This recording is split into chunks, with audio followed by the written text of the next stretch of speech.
दो चर राशि वाले रैखिक समीकरण युग्म की प्रश्नावली 3.4 का पहले क्वेश्चन के जो 4 खंड थे वो पिछले वीडियो में कर चुके हैं। अब दूसरा सवाल करते हैं और दूसरे सवाल में 5 या 6 खंड हैं। पहला खंड है और उस सवाल में क्या करना है, समीकरण बनानी है और समीकरण बना के इसको कहा है, निर्देश लिखा हुआ है ऊपर, विलोपन विधि से हल करना है। तो पिछले वीडियो मैंने विलोपन विधि से सवालों को हल करना सिखाया है। यदि आपने नहीं देखा है तो उस वीडियो को देखें, तब इसका फ़ायदा मिलेगा। तो यहाँ पर क्या है, दूसरे का पहला सवाल कहता है यदि हम अंश में 1 जोड़ दें और हर में से 1 घटा दें तो भिन्न 1 में बदल जाती है, यानी भिन्न 1 हो जाएगी। अंश में 1 जोड़ने पर और हर में से 1 घटाने पर तो भिन्न 1 हो जाएगी। दूसरी कंडीशन है यदि हर में 1 जोड़ दें, हर में 1 जोड़ दें, अब अंश में कोई नहीं किया है इसमें चेंज, तो ये 1/2 हो जाती है। तो वह भिन्न क्या है? अब भिन्न में 2 चीज़ें होती हैं, अंश और हर। तो 2 वेरिएबल हो गए, एक को x मान लो, एक को y मान लो। मैं समीकरण आपके सामने बना के दिखाता हूँ। तो माना भिन्न, तो जो भिन्न है वो हो गई x/y। हमने अंश मान लिया x है, हर मान लिया y है। अब प्रथम शर्तानुसार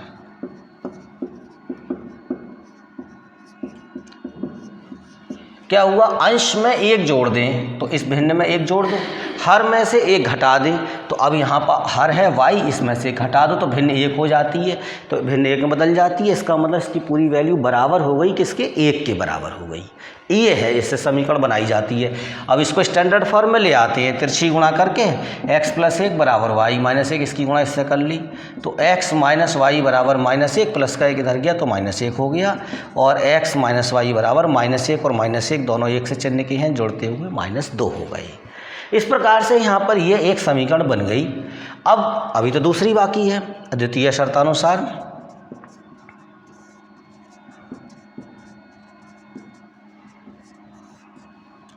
हर में 1 जोड़ दें तो अंश तो ऐसा का ऐसा ही है, हर में 1 जोड़ दें, हर में 1 जोड़ दो तो भिन्न क्या हो जाता है, ये 1/2 हो जाती है। तो ये हो गई 1/2, तिरछी गुणा कर लो, 2x बराबर y + 1 तो 2x - y बराबर 1। और इस प्रकार से ये 2 समीकरणें बन गई। समीकरणों को आगे विलोपन विधि से हल करना है, ऐसा कहा है। तो कैसे हल किया जाना है, इससे पहला सवाल आपने किया होगा, सवालों का अभ्यास है। तो आपको ये दोनों समीकरणें विलोपन विधि से स्वयं हल करके देखिए। अब अगला सवाल है, 5 वर्ष पूर्व नूरी की आयु सोनू की आयु की 3 गुनी थी। 10 वर्ष पश्चात नूरी की आयु सोनू की आयु की 2 गुनी हो जाएगी। दूसरी कंडीशन है, नूरी और सोनू की आयु कितनी है? इसमें 2 व्यक्तियों की आयु के विषय में बात हो रही है, उनके संबंध के विषय में दिया है। तो 2 व्यक्तियों की आयु के विषय में दोनों व्यक्तियों की आयु पूछी गई है। इसका मतलब हमको क्या करना, दोनों व्यक्तियों की आयु, जो चीज़ पूछी जाती है वो अज्ञात है, चर के रूप में है, तो यहाँ पर हमें उसको मानना है।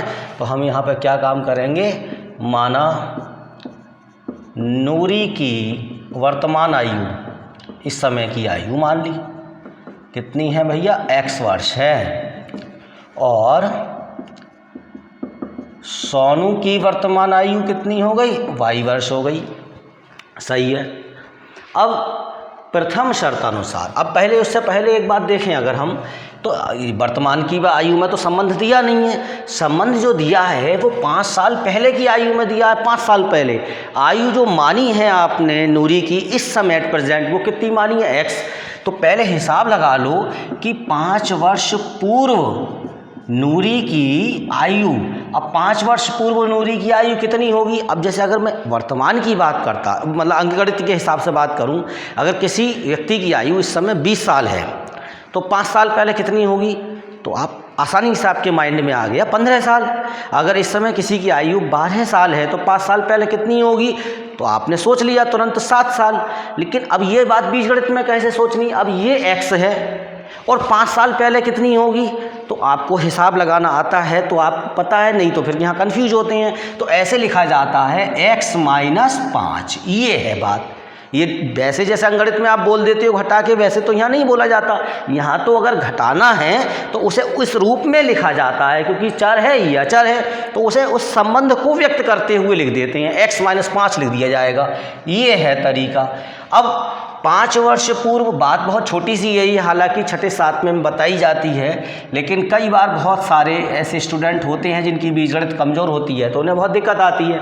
अब 5 वर्ष पूर्व सोनू की आयु कितनी होगी, तो अब यहाँ पर सोनू की वर्तमान आयु y है, तो ये कितने के होंगे, y - 5 ऐसे करके लिखा जाएगा।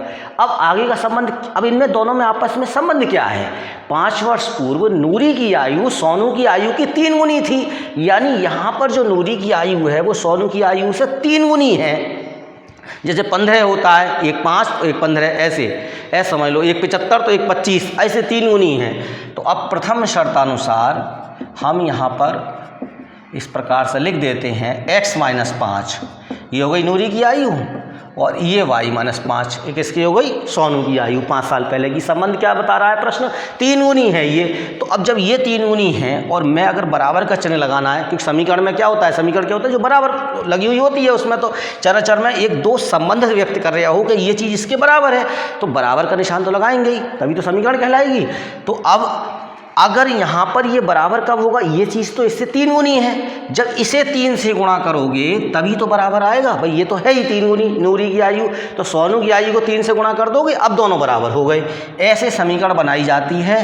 तो ये 3y - के 3 पंजे 15 हो गया, x - के 3y बराबर -15, ये प्लस के 5 हो जाएंगे, और x - के 3y बराबर -15 + 5 - के 10 हो गए। ये हो गई समीकरण 1।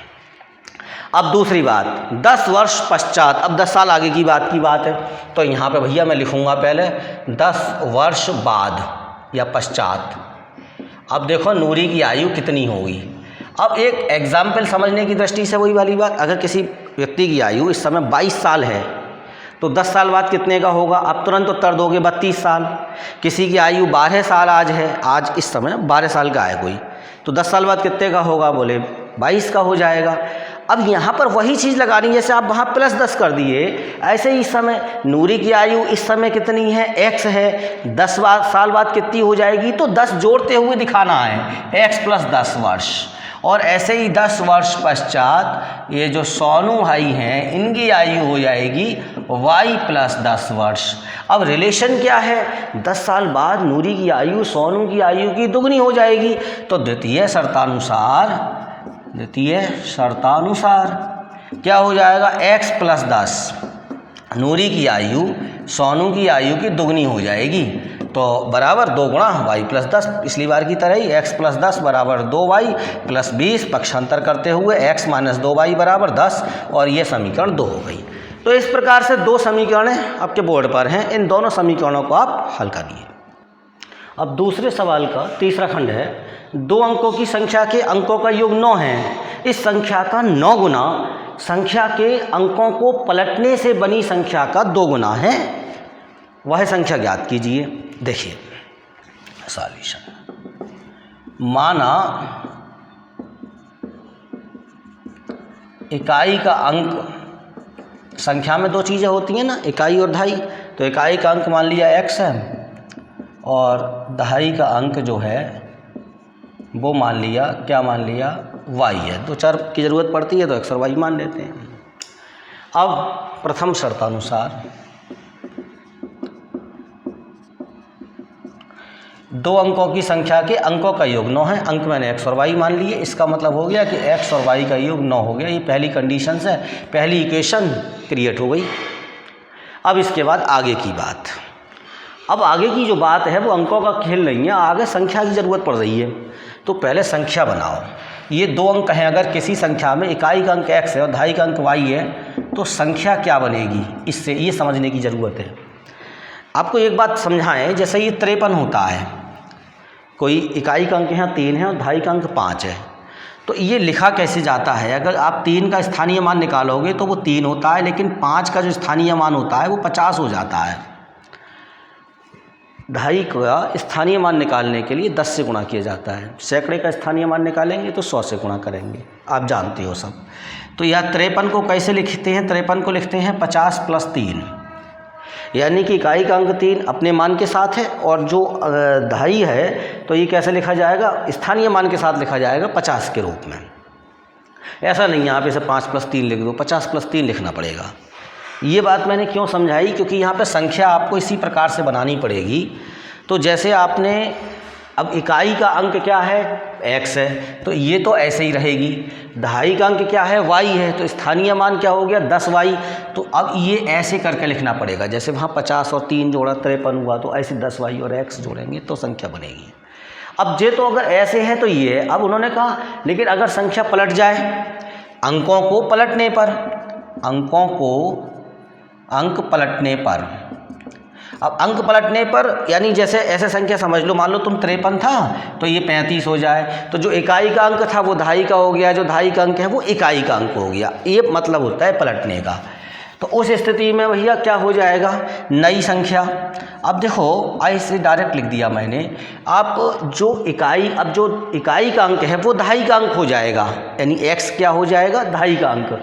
इकाई का अंक कौन हो जाएगा, जो दहाई का अंक है। तो अब ये हो जाएगा y + 10x, ये नई संख्या बन जाएगी।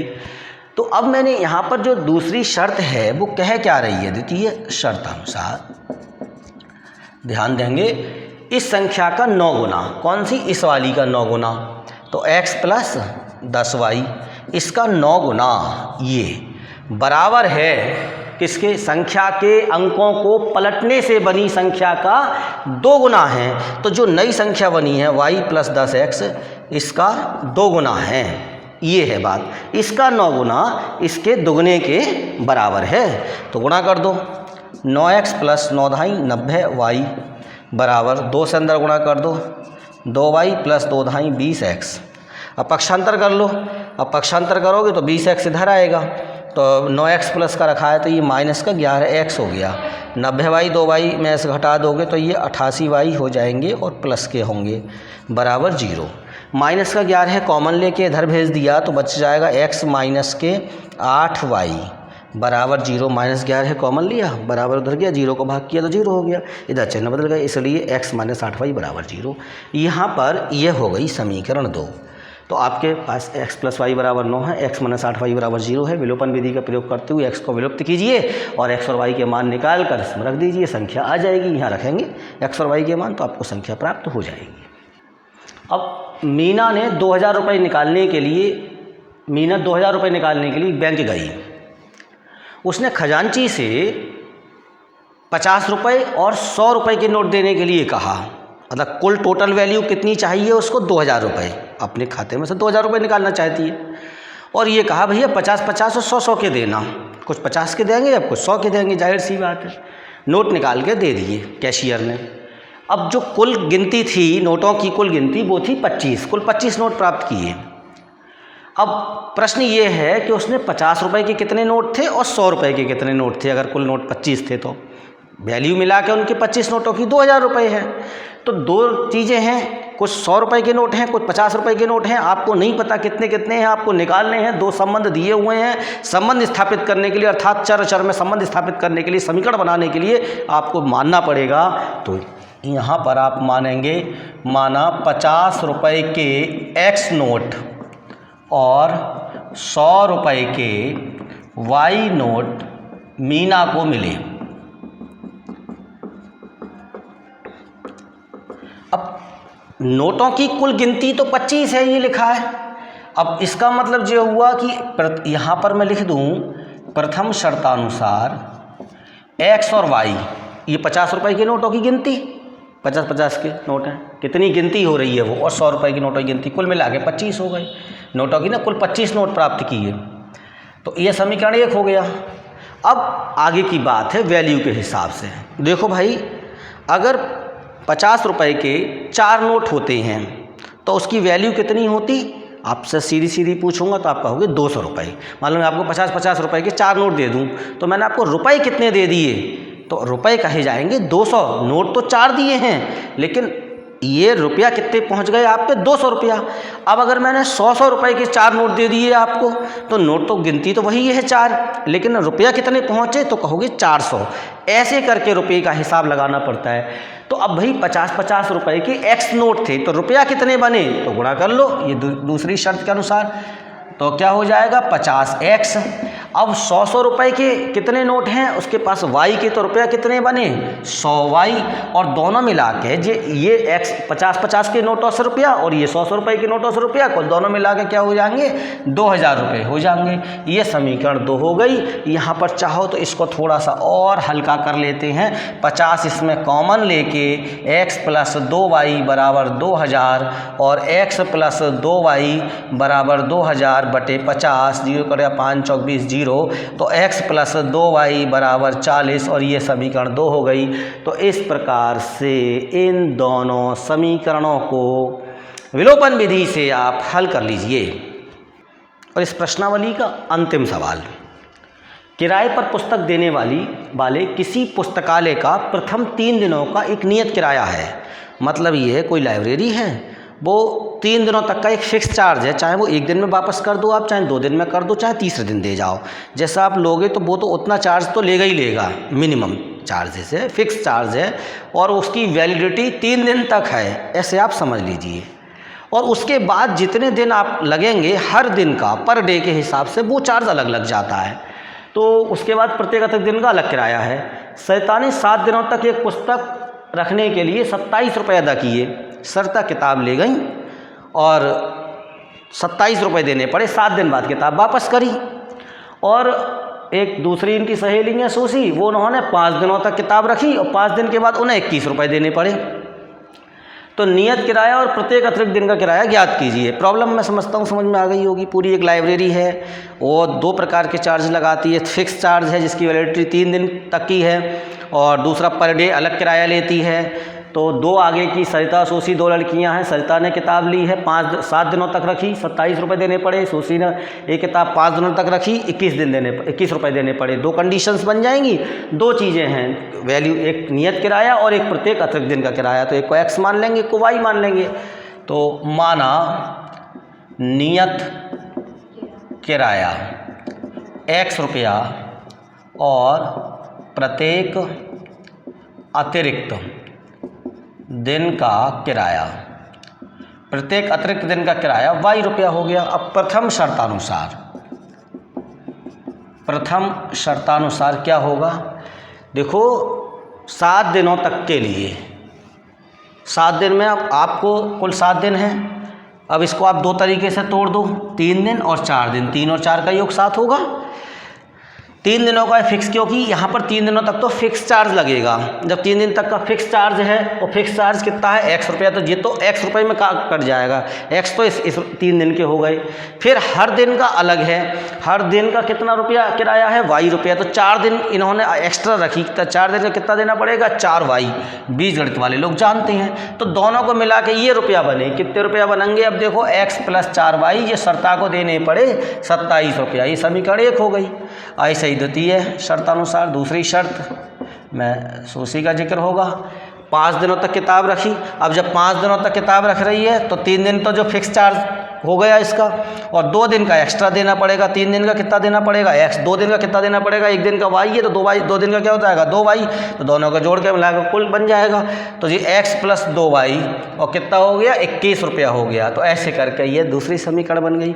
अब ये दोनों समीकरण आपके सामने हैं, इन समीकरणों को आप विलोपन विधि से हल कर लीजिए।